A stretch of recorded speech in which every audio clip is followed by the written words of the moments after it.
Apart from using cbind and rbind functions to create a matrix, we can also use a matrix function.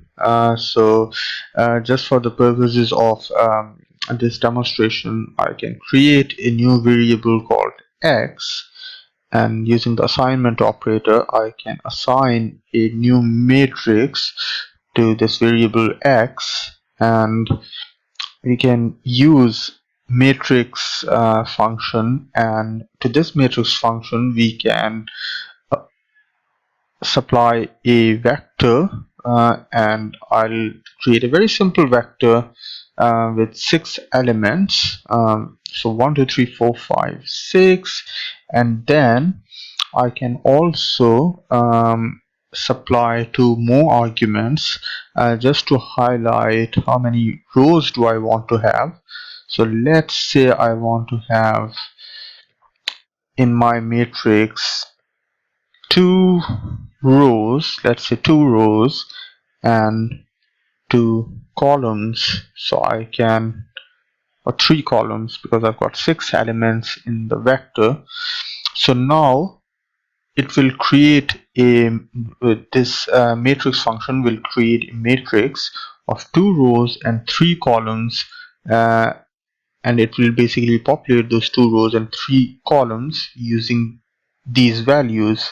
So what I'll do is that I'll print out the contents of this matrix, and I'll execute these 2 lines of code, and just select again, control enter to execute these 2 lines.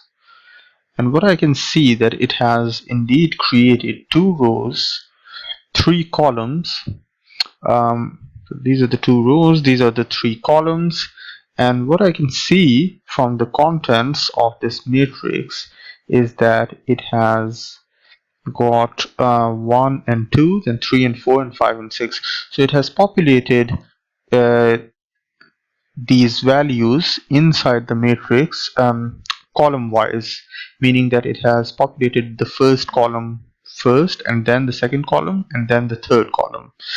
We can change this behavior, and we can populate these values row wise as well. So we would have 1 2 3 in the first row and 4 5 6 in the second row. And if we want to achieve that, we'll have to make a small modification and supply a new argument, and that new argument would be, I can't remember at the top of my head. I think that new argument is by row. Yes, it's by row, and if I say true,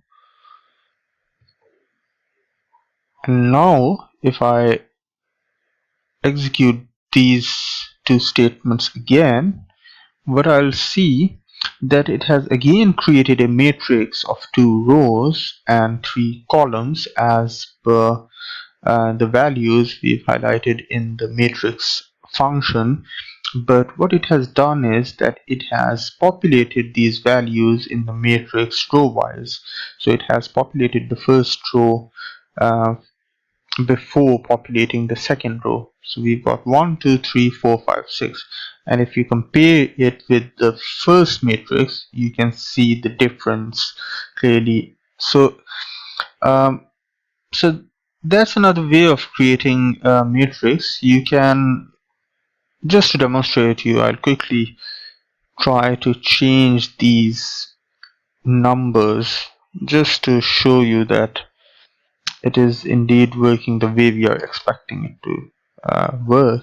So you can see that it has created 3 rows now and 2 columns, and because we set this by row equals true, so it is indeed populating these rows first.